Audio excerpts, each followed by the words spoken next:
Magandang araw mga kaibigan. Bigyan natin ng reaction opinion itong post ng News 5 tungkol ito sa lumulubong utang ng Pilipinas. Umakyat sa 18.16 trillion ang total outstanding utang ng bansa sa katapusan ng Pebrero ayon sa Bureau of the Treasury.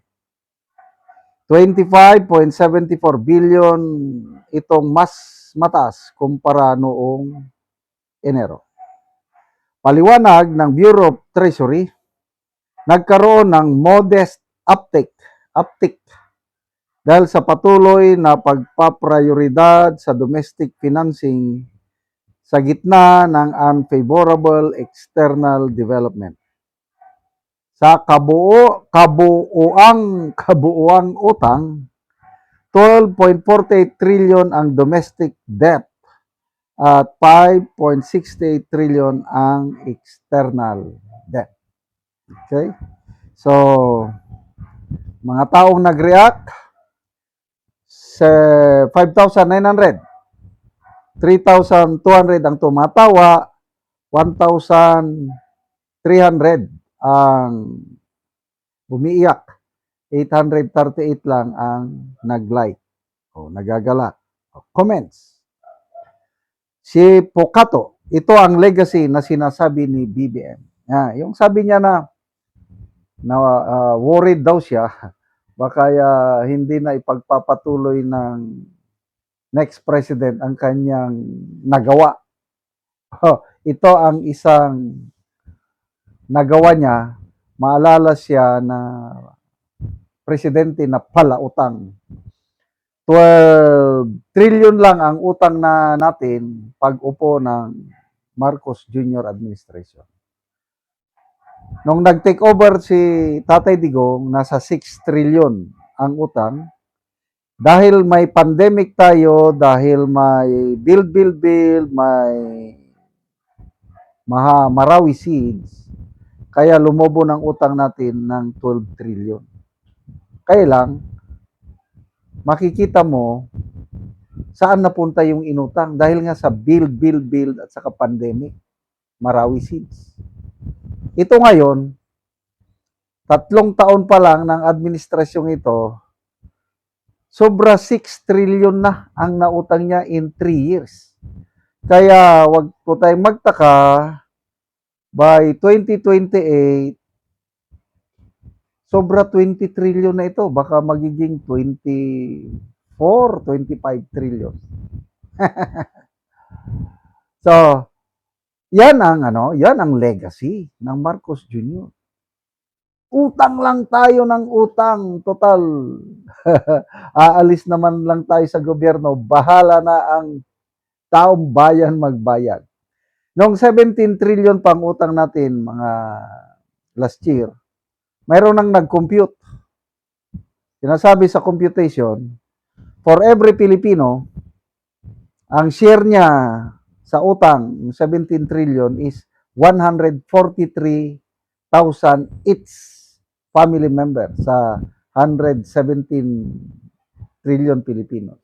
So ngayon, dahil 18 trillion na, baka tumaas na ang share natin. Baka 150,000 pesos na for every Filipino. Pati bagong panganak na bata, may utang na yan. Ganyan ang sitwasyon natin. Hindi naman masama sana ang mangutang dahil ang mga malalaking kumpanya umutang yan. Tuwan-tuwa pa yan pag nakautang. Kaya lang, ang kaibahan sa mga corporate, yung mga companies, na i-invest nila ng maganda, tumutubo yung perang na utang nila. Sa atin, bago lang sila nakautang ng 1 billion US dollars sa World Bank, baka hindi pa ito na isama dito ngayon sa utang na ito. Kasi bago lang na-approve. Para daw sa modernization ng agriculture. Okay sana kung yung 1 billion mapunta talaga sa mga farmers, ma-improve ang agriculture. Kaya lang, matagal ko nang namomonitor, nababasa yan na halos every year umuutang ng gobyerno para sa mga farmers. Kaya lang, wala rin nangyayari. Hirap na hirap pa rin ang mga farmers. Kaya, okay lang sana yung mangutang kung wala itong issue ng maleta.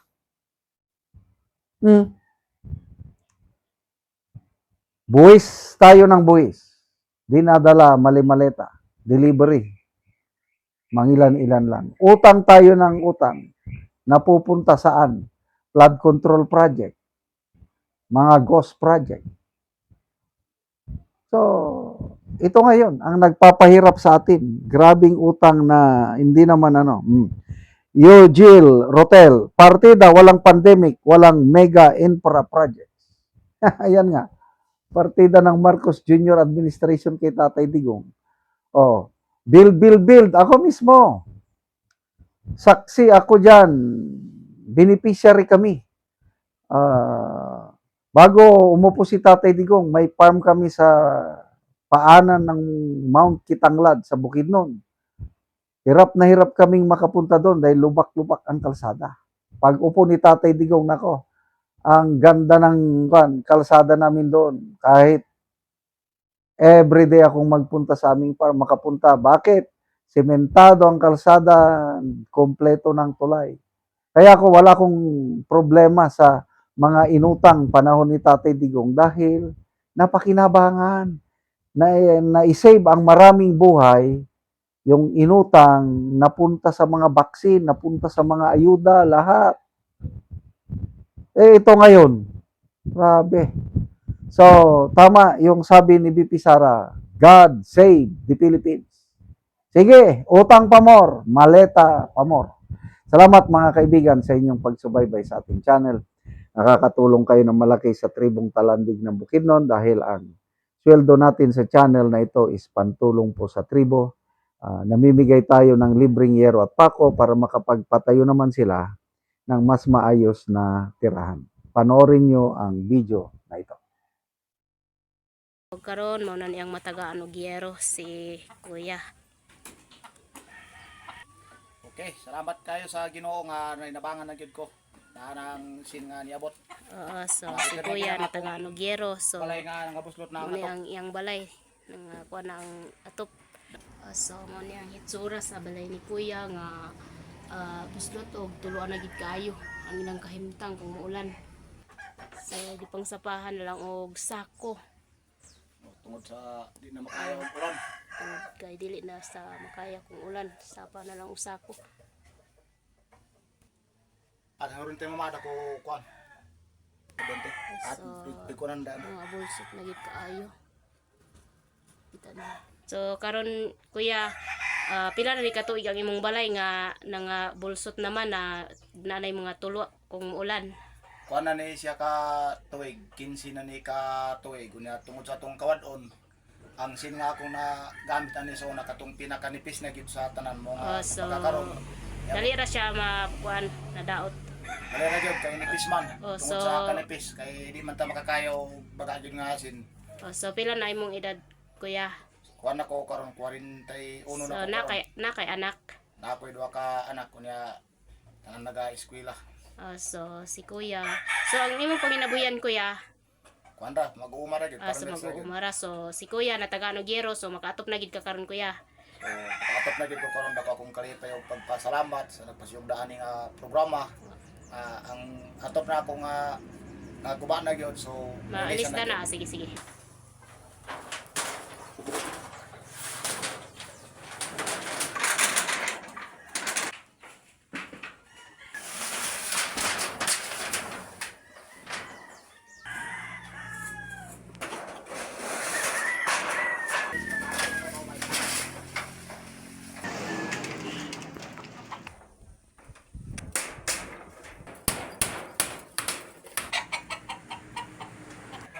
So nahuman na og atop si Kuya sa iyang balay, so dili na gid siya tuluan, nindot na kaayo kay nahuman na gid og atop. Daghang salamat sa grasya sa Ginoo nga nakaatop na gyud ko sa akong balay. Manginaot ko nga ang nagpasiyugdaan ni nga pinagi ni nga mga inabang manginaot ko nga dagang pag dagan pa ang matabangan sa dili lang diri sa among barangay sa barangay Tagbang kundi Sige. lakip pa sa kinatibukan nga lungsod sa Talakag ang ilang mga tabangan. Dagang kayo Sige. salamat. Okay, sige. Salamat po.